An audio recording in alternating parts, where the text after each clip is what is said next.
I don't think the KKK was the worst racist organization in this country. Oh, here we go. Drop it, Candace. Actually, the worst racist organization is Planned Parenthood, which has aborted 18 million black babies since 1973. I cut it short. This is amazing. I love this. I love MAGA country. First time in Utah, best welcome out. We are so excited to be here, you guys. You have no idea.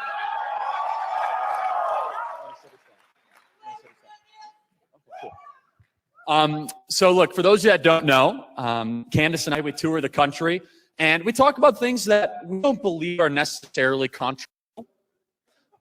We believe America's greatest country. Don't have to be Democrats. Now, Candace, you can't say things like that. I know, it's very controversial, but I do not believe that minorities have to be Democrats. We believe that socialism doesn't only suck, but it kills.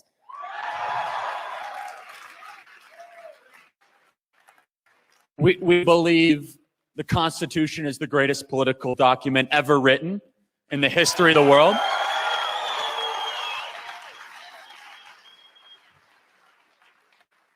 And we believe that Hillary Clinton is still not our president. Get up for that one, right? USA!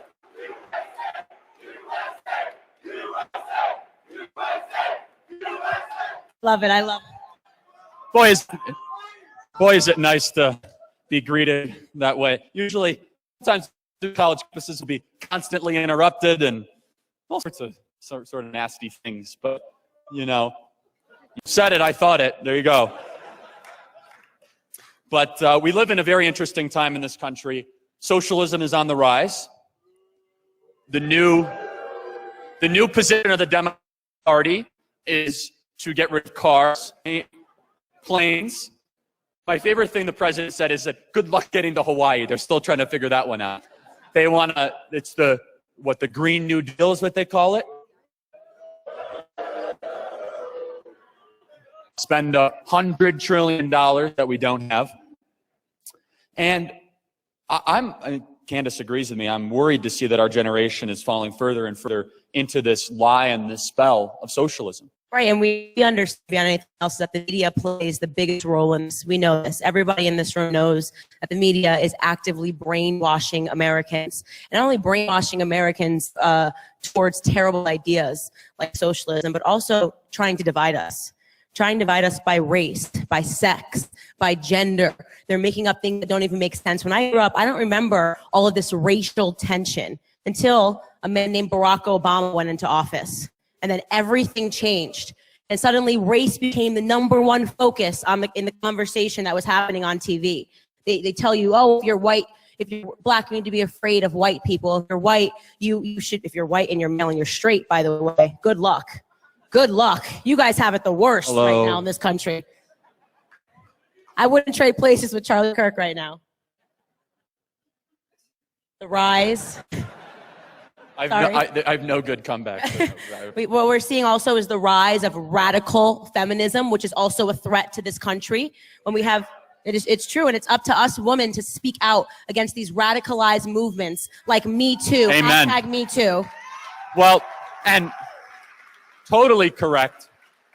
I have a question for any of the radical feminists. Why are you eerily silent when men who think they are women are competing against women in high school sports? Does anyone else have a problem with it? Where are the feminists? In Connecticut, your home state, they had a track championship or cross-country championship where the state champion is a man who thinks he's a woman. And you know, that's fine. You do whatever he wants to do, but he should not be able to compete against biological females in sports. There's something wrong with that.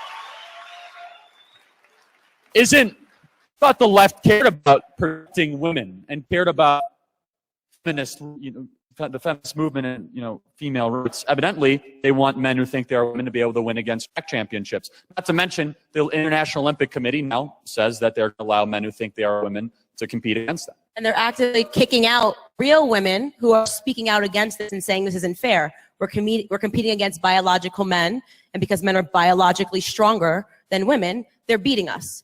And if a woman has the audacity to say that, they're kicking those women off teams. They're saying that those women are intolerant. So feminism, they say the number one thing that they're afraid of is the patriarchy. Things aren't fair. And yet they endorse this. They actually endorse men taking over the world and dominating in every single sport if they say they self-identify as a woman. And that's ridiculous. That's something that we need to all speak up against. And it's scary to me that people don't see that this is wrong. That our society is going really in the wrong way. What I see in radicalized feminism is that they want men to act like women and women to act like men. Do you see that? Like they're telling men that they should be running around with their tail in between their legs. They should be sorry. There should be men that are wearing shirts that say feminism is for everybody. No, it's not. It's not even for me.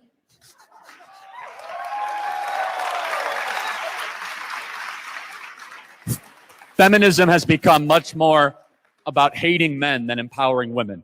Exactly correct. To destroy the idea of the man, and the consequence of that is you see record high suicide rates for men in their 20s. You see young men that have an identity crisis all across this country. And quite frankly, you see, Candace, you could say it with more authority than I can, you see a lot of young women that end up being unhappy. Of course, feminism, modern feminism is the best way for women to end up unhappy, in my opinion. That's not how women want. They're telling them, oh, we shouldn't be wanting to raise our children. We should be wanting to work into the top companies. They want to break down the nuclear family. And the nuclear family is so important to the values of Americans. It's fundamental.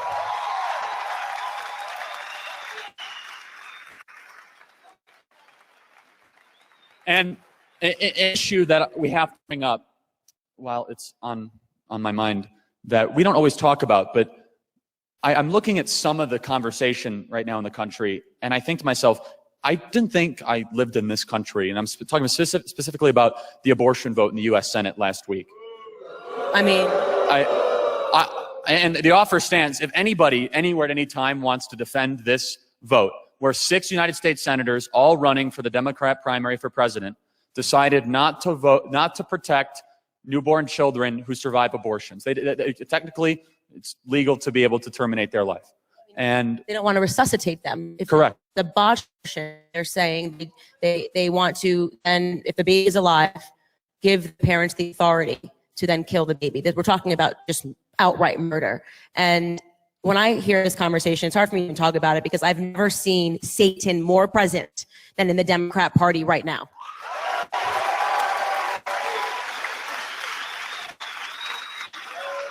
It's hard to even wrap my head around anyone that could support that. Not to mention, you just look at Governor Ralph Northam, remember? Where he said, talk about yesterday, where were you and what you were doing? Oh, I was in Richmond, Virginia, holding another Blexit rally.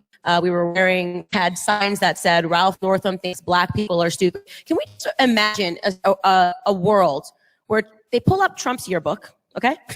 And they find a picture of Donald Trump next to a friend. They've got blackface and a KKK. Could you imagine a conservative or a Republican still being in office if this scandal happened?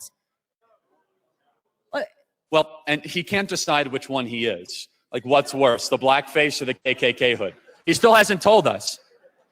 Like, you got to make a decision at some point, bro. Like, either you're a member of the worst racist organization in the South the last 150 years, or you were impersonating black people. He still hasn't told us. Well, I'll disagree with you. See, I don't think the KKK was the worst racist organization in this country. Oh, here we go. Drop it, Candace. Actually, the worst racist organization is Planned Parenthood, which has aborted 18 million black babies since 1973.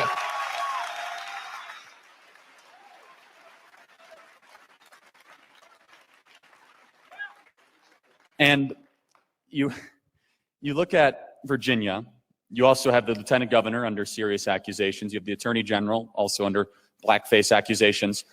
Where has this gone in the news cycle? All three are still holding office. If a conservative Republican had that happen to them, they'd be resignations demanded immediately. Both senators in Virginia voted against the confirmation of Brett Kavanaugh on the basis of zero evidence. 30-year-old baseless allegations. They're absolutely silent when it comes to the allegations that are facing their lieutenant. So I'm trying to figure out, how is it possible? The double standard and the hypocrisy of the left is absolutely astounding in this moment. And here's the truth. The left does not care about racism. The left does not care about sexism. The left does not care about misogyny. The left does not care about anti-Semitism. They don't care. What they care is using my group like props so they can go out and smear and libel their opponent, political opponents. That is what they do. And so spot on. And they thrive on division. So let's use this example. This is MAGA country. Think to yourself, what was his desired outcome? I don't really know what his design. I mean, it's like the weirdest thing. If I had to guess, he wanted to create more racial tension in this country. And he wanted attention. And actually, I'd love to see Jordan Peterson psychoanalyze this entire thing, right? Right? So here's what's really happening. Lobsters. Right. All about lobsters. But here's what's really happening is that the media, as I say, is constantly brainwashing people. And right now they're working overtime to tell the Black community they're victim, that we should be afraid, that white people are scary, that we have to run because this is MAGA country, right? And what it ultimately comes down to when people start to buy this, start to believe that victimhood is a virtue. It actually didn't start with Jussie Smollett. The great hoax on Black America didn't start with Jussie Smollett. It actually started with Colin Kaepernick. Okay, he just got away with it. Well, exactly right. And this narrative has been continued and continued. And imagine, Candace, what kind of a country do we actually live in where you have to fake 2 hate crimes in a span of a week to try to prove a point? Look, if we've got to import racism from Nigeria, we're in trouble. Well, and he went out of his way to say it was 2 white attackers because he wanted to start racial tension in this country. He wanted there to be riots in the streets. But then I always say again, imagine it the other way. Imagine if a white man pretended that 2 Black males assaulted him and it was found out that it was a massive hoax. Could you imagine what would be going on in the media right now? There is a double standard here. There is a double standard. We still can't get the Democrats. I don't think AOC ever revoked her tweet in support of Jussie Smollett. Oh. We got to talk about AOC, AOC. by the way. AOC. What are we going to do with you? Boy. We begin. Candace, why don't you start with AOC? I think that would be a good place. You know, why don't you start with AOC? Why don't you start, Charlie? Well, I think she finally figured out how many branches of government there are.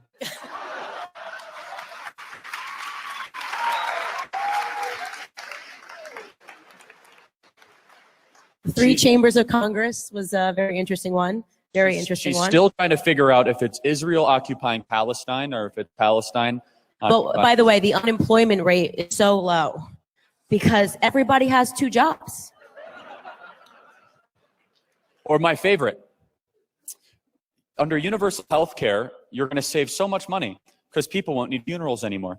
Yeah, no one's going to die anymore. It's going to be amazing. This is a true thing that she said, the new spokeswoman of the Democrat Party. And by the way, guys, you only have 10 years left to live. What are you doing here? 12, Ken. 12. Get your math right. 12 years. Only 12 years. My goodness. Well, she just bought a luxury apartment in D.C. The swamp has never felt so good for a fake socialist. She's being accused of funneling millions of dollars through separate PACs. Nevertheless, what does she represent? She's nothing more than a prototype. She's a prototype of the university left. Now, obviously, Utah here, BYU, you guys are a little bit different than most of the colleges we visit. A little bit. Slightly different. But okay, so there's probably 2 things that I really dislike about AOC. The first is that she actually is fundamentally stupid, and that bothers me. There's no way to mince words when it comes to that, okay? She knows absolutely nothing about anything, and she never apologizes for being wrong. She just keeps going. She's unapologetically stupid, okay? She's a hypocrite.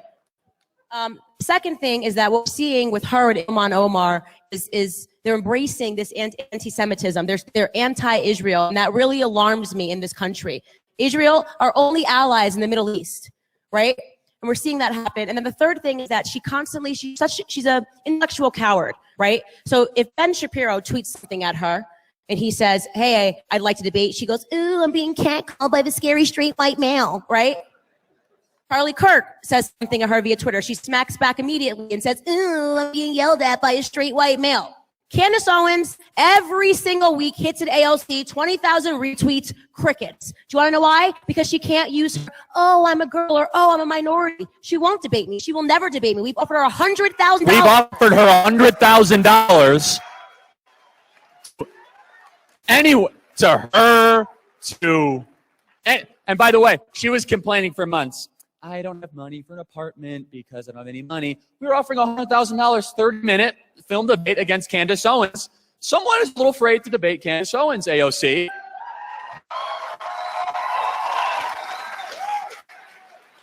And here I thought socialists love free money, and she didn't take any of that. Yes. You'd actually have to earn that and have her reputation disgraced. But she's nothing more than a prototype of the academic left, where she's constantly wrong but never in doubt, where